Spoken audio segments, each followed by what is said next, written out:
Hi and welcome back to the video series. In this one we're going to start writing our first algorithm, and then we're going to write some code to test our algorithm and see that it works correctly. I'm going to start with the simplest one that I can think of, which is the actual linear search. So if you're on the CS field guide and you've done this before, you don't need to watch this next bit, but the linear search is super simple. If I click on this searching algorithm, we're looking for the number 660. The linear search is dumb. It doesn't care if the things are already done in order, which is why it's so bad and so slow. But we're looking for the number 660. And the way the linear search works is you just say, you start at the beginning, you say, is that it? And if it's not, you move up to the next one. Is that it? No. Is that it? No. Is that it? Yes. And so you end up finding the one that you're after, and you take a certain number of guesses. In our algorithm, we'd like to kind of like track how many guesses it takes us, or how many searches, comparisons it takes us to find the correct number. So let's get straight to writing it. So as before, I've just got myself a brand new empty replet. I'm going to write myself a little docstring. So this is the selection, the linear search, isn't it? It's the linear search algorithm. And I'm just going to create myself some data. So I'm going to just say, I create a variable called data, and I'm just going to put some numbers in it. So they don't need to be in order for this search. So I'm just going to chuck in some random 2-digit numbers. And when I think I've got enough, I'll stop there. So I don't know how many that is, but that's fine. So the search simply works by going through this list and finding the number that you're after. It doesn't really matter that there's two values of 45, because it should just find the first one, and it should find it in one go. So what I'll do is I'll start by writing it just as a sort of procedural program, and then we'll turn that into a function. I think that would be the best thing to do. I'm just going to start by doing a for loop through this list. If you're familiar with the for loop works just when you know how many things you need to go through, or how many times you want to loop. I is the iterator. It could be anything. It really doesn't matter. I is usually convention. So I'm going to say for I in, and then the name of the list that you'd like to iterate through. To test this, but rather than write more without testing it, if I just print I, have a little think about what you'd expect to happen when we do this. So this is going to loop, hopefully this is going to loop all the way through the list and print out whichever the iterator is at that time. So if we see it in action, we should see that it prints out 45. It happened so quick we didn't see, but it prints out 45, then 23, then 78, then 12. So we're nearly there for actually doing the sort. All we really need to know is the number to find. So let's say number to find, and I'm going to make that equal to a value that I know is in the list right now, and we'll build on this so that we're able to make this a little bit more random. So if number to find is 12, I would expect that we should find that in about 4 searches. So the way we're going to do the search is we're just literally going to compare I to the number to find. So we're just going to do a comparison with an if statement.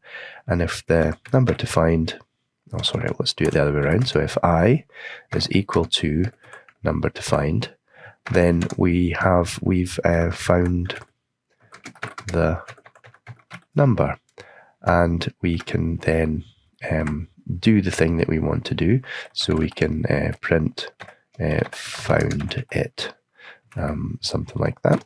If we run this, we should see that it prints out found it. It went through the list, it found the 12 and printed out found it. It might be nice if we can work out how many guesses it took us to do that.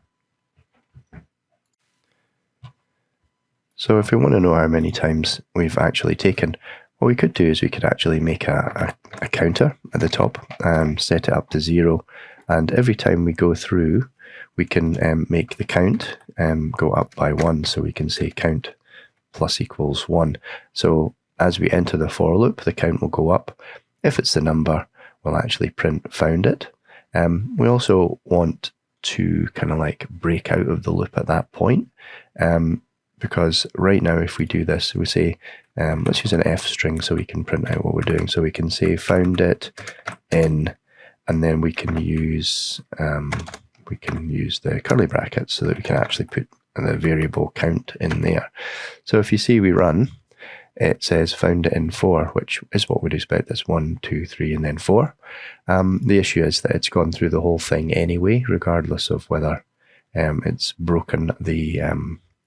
It's went through all of them, comparing every single one, so we kind of want to break. So we might need to do a different way to get this to work. And obviously the simplest way is just inside this if statement. If we've managed to get the correct number, we just break the loop.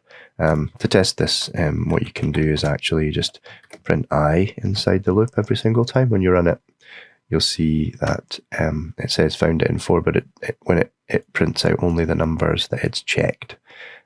So it has actually broken as soon as it found that value. So if we're using time as a method for the efficiency of this algorithm, then this will be more efficient and faster rather than have to go through them comparing every single value anyway, because that would be the worst case scenario for the search anyway. There is another method to doing this as well. So we are given data. What we can do is we can actually just say for, and I'm going to use this and explain it here because it makes sense that we do it before it gets complicated. So the length of data, len data, that actually returns the length of this array, and this will be in a number. So if I say for I in range len data, this will loop through however big, or this will loop through the whole list, however big that is. If you hard code this value, if you say for I in range 10, it'll loop 10 times. But because we don't know, if we're using a function that we might call multiple times, we don't know how many items are in it, we'll let Python do the hard work for us, and we'll just say, give us the length of that data so that we can go through it each time. Because we've got I now is the iterator, we don't, if we were to try this, it wouldn't work. I is just a number right now.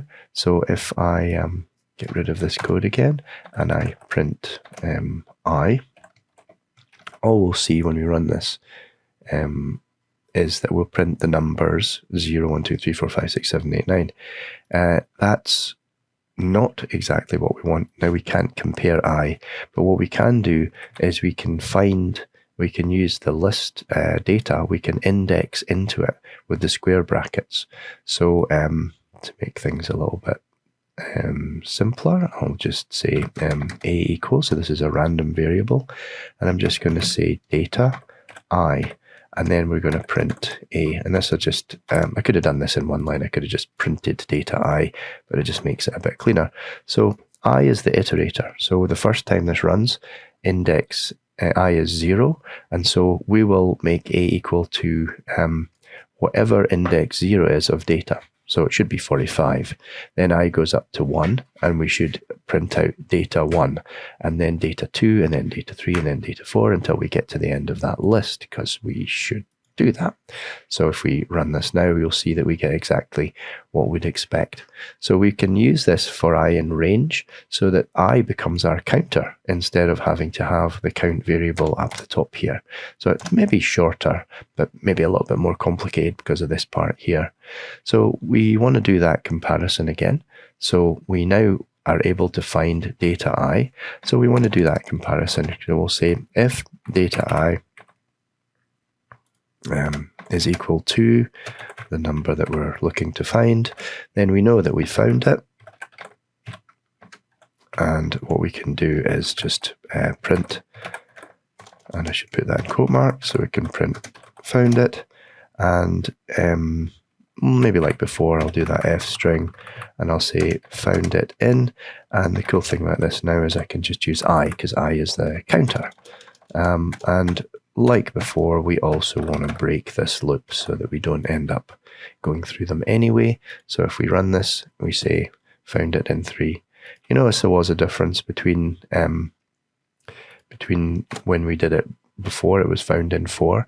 So because this is index 0 and this is index 1 and index 2 and index 3, you'll notice that it's using computer counting and starting from 0. So if you do want to fix that and you're not happy with it, it doesn't make sense to you, you can actually just say I plus 1, and that'll kind of turn it into human count. So we know that it's 4 checks rather than the index that the number is at. So if we run it again, we say, you see it does say found in 4. So the cool part now is turning this into a useful function. If we can identify the things that we actually need to use, so we do want to send the actual list to it. We want to send data to this function. And what do we want to return from it? Well, I hate having print statements inside of functions, so we should probably just return the index that we find the value at back from the function. So remember that functions always go after the imports up the top of your code. So we're going to say def, and this is the linear search. So I'm going to say linear search. The 2 values I want to pass to this, I want to pass in the data, which will be a list, and I also want to pass in the n. We'll call it n, but that will be the number to find. And so the first item is the data that we want to pass, and the next is the number that we want to find. So it's pretty much a case of copying and pasting this and then in editing the code. So I'm going to Control C it out there, and I'm going to Control V it in, and I'm just going to tab everything in. So I selected everything and hit tab. So we do want to loop when we go in, and we do want to use this length of data. Because I've called them the same thing, this will work. We want this if data I number to find, that is correct, but this is not quite right, because number to find, this function doesn't know number to find, so we'll pass it in, and it will be called the variable n throughout the course of the function. So if the data at index I is equal to n, then we have found it. And rather than print that we've found it, we'll leave that to the main program because that makes more sense. We will just return I. Because we're returning from the function at that point, we actually don't need the break anymore.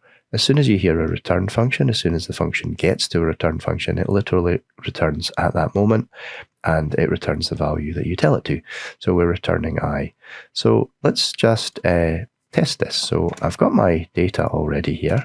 So these are my variables, and I need to test it, and I'll test it just by calling the function. So let's just get to it. So I need a variable to store the return value, so I'm just going to call that find, and I'm going to make it equal to linear search. We are going to pass in the list that we need. So my one has a variable name of data, could be anything, remember from the last video, and we want to do number to find is what we're passing. Remember that this value, whatever this happens to be, in our case is 12, that will be sent up to the function, and it'll be called n. So we'll look to compare the each of the elements against n, and when we find it, we return it. So in theory now, I can just print find, and it should return the value that we take to find it. So it should bring that back. So you see that it did, it returned the number 3. Again, this human counting, we can say return I plus 1, so that we know that it's the human counting. So it should be the 4th number along. So if you run, we get the number 4. So that's perfectly correct. We now have our functioning linear search algorithm, and we should be able to use that with anything. The last thing before I move on, I always like to do the bonus parts of the video. So if I import random, random is such a powerful library if you want to work with random stuff. So what I want to do is this number to find. I want to be able to randomize that, but what do you think would happen if the number isn't there? So for example, if I try and do a search for a number that isn't here. So like if I do this linear search for 57, the number isn't actually there. So if I run this, it returns this value none. We haven't really dealt with this. We could potentially just have it, if it gets to the very end and it hasn't returned, we could add in at the end of the loop that we could return the length of data, and that would give us the highest number rather than giving us just this none value. That's one potential option, but I'm going to leave that in, but to make sure that the number's actually in there, we can use the random function. So we can actually say random.choice. Now this random.choice will take time. So you don't want to, if you're using time as your measure, you don't want to use this and include it in the measure for how long the algorithm took. So you do this before you start the timer. But this random.choice, this will fill up number to find with one of the items from this list. So it's guaranteed that it's going to be one of these items, and it will be randomly selected. So it'll be different every time.